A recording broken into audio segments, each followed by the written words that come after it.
भी मतलब कमी है, टाइम हो गया, दूर जाने वालों के लिए लेट हो जाएगा, है ना। तो सच में ऐसे में पहली बार है, परमेश्वर का काम है आपका। परमेश्वर तेरा धन्यवाद है, परम प्रधान सुरक्षितवान हे राजाओं के राजा। तो पहली बार मैं कैसे आई कि जैसे हमारी लड़की ऐसे ग्वालियर थी, नरस में ड्रैगन चलती थी, तो इनकी लड़की छोटी सी थी, 2-1.5 साल की होगी, उनने मेरे पास छोड़ी और छोड़ी, और सच में उनकी ट्रेनिंग चालू थी कमला राजा से, मतलब ऐसे मुरैना ग्वालियर आती थी। तो ऊपर वाला जानता है, मैंने उनकी लड़की को रखा और उनकी लड़की बीमार पड़ी तो सच में, और ऐसे बीमार पड़ी तो मैं 3 दवाखाने घूम कर आई, 3 में ना, कोई ने इंजेक्शन लगाया, कोई ने शीशियां दी, किसी ने गोलियां दी, पर कोई फर्क नहीं पड़ा। और ऐसे मैंने लड़की से कहा, बेटा दूसरे की लड़की है और मुझे डर लग रहा है, तुम्हारे सासरे वाले मुझे छोड़ेंगे भी नहीं, सच में। तो मैंने इतना कहा, तो वे बोली कोई बात नहीं मम्मी, आप सिविल से बढ़कर कोई हॉस्पिटल नहीं है इंडिया के अंदर, और आप वहीं ले जाओगे। और परमेश्वर की मर्जी हुई, मैं हॉस्पिटल से रोती रोती आई और बीच में एक मुझे लेडीज मिली। उसने क्या बोला कि सच में कैसी हो रही हो, कैसी उदास हो। तो मैंने क्या बोला कि सच में ऐसे लड़की की लड़की है कि दूसरे का घर थूकने का डर है ना। तो ऐसे मुझे डर था, और मेरी लड़की बीमार पड़ी है, मैं ऐसे कोई भी साथ नहीं दे रहा था, वास्तव में कोई साथ नहीं बांटे दे रहा। समय ऐसा था कोई भी साथ नहीं चला, मैं अकेली लेकर जाता। यही लड़का है, यही आदमी है, फिर भी तब के समय और अब के समय बहुत फर्क हो गया है। अब परमात्मा ने बहुत बदल दी, पहले नहीं बदली।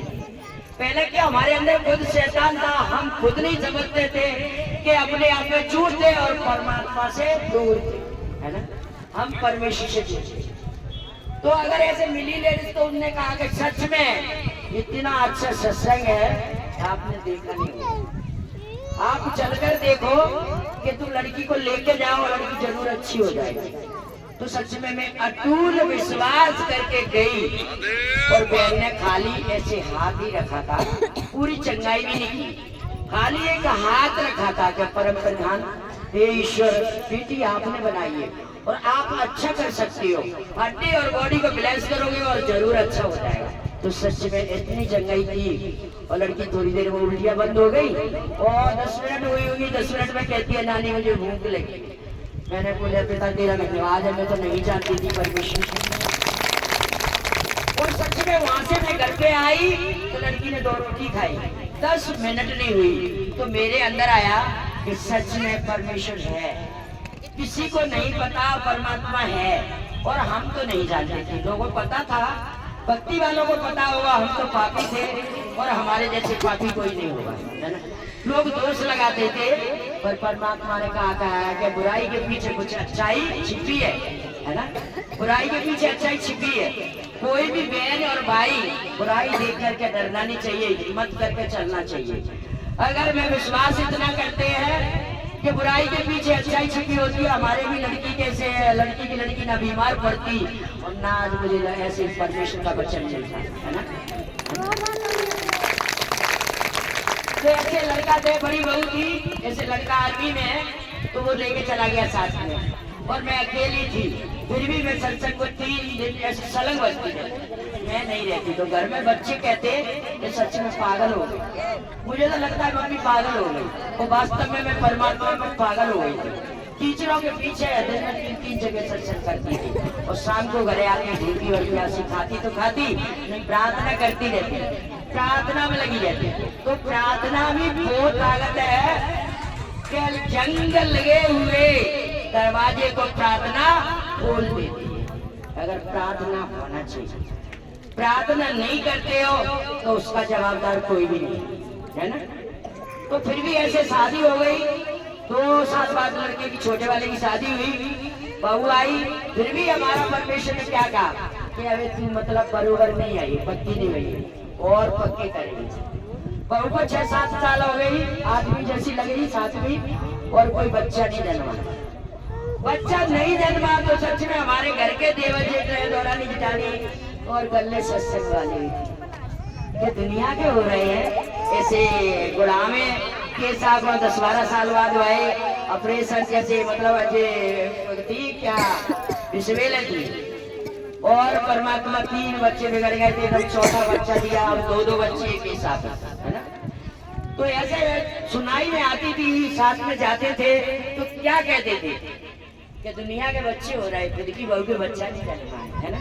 तो मैं ऐसे सोचती थी, तो ऐसे ही मैंने मन में सोचा और यहाँ से गई 2-4 कायदे चुन के, और मैंने और बहू ने सच में हे ऊपर वाले को देखने वाला है और हमारी कलशियों प्रार्थनाएं करी, और वो सच में वो 2 महीने का ये बेटा घूम रहा है, ये रहा, ये परमेश्वर ने दिया था, ऐसे ही ना ये दिया था।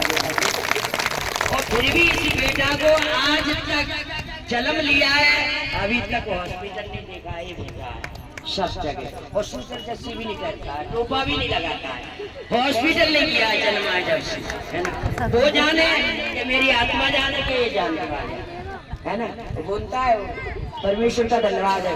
तो इतने काम हमारे साथ में किए, तो अब मैंने क्या बोला है कि परमेश्वर मुझे कुछ नहीं चाहिए, खाली तुम सब लोगों के घर में शांति चाहिए, और कोई ब्याह योग्य बेटा बेटियां हैं उनकी जोड़ी मिलाना प्रभु, अब मुझे कुछ नहीं चाहिए।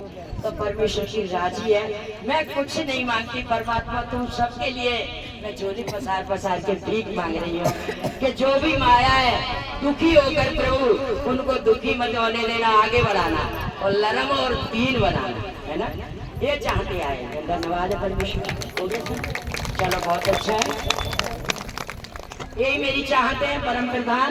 जैसे तूने मुझे मेरा हाथ पकड़ा है, जैसे इन सब का पकड़ना मेरे प्रभु, अज्ञान है तो सत्य की राह दिखाना, और जो भी अपने घर की अलाव लेकर आया, शरीर की अलाव परेशानियां, जो भी कोई घर परिवार की मेरे प्रभु, मैं तेरे बलवंत हाथों में सौंप रही हूँ। हर कलशिया के घर में नित्य दिन नए काम करना मेरे प्रभु, ताजी गवाही बनाना मेरे परम प्रधान, ये मेरी चाहत है प्रभु जी। तू जाने के तेरा काम जाने, तेरे हवाले मेरी गाड़ी है परमात्मा, तेरा धन्यवाद।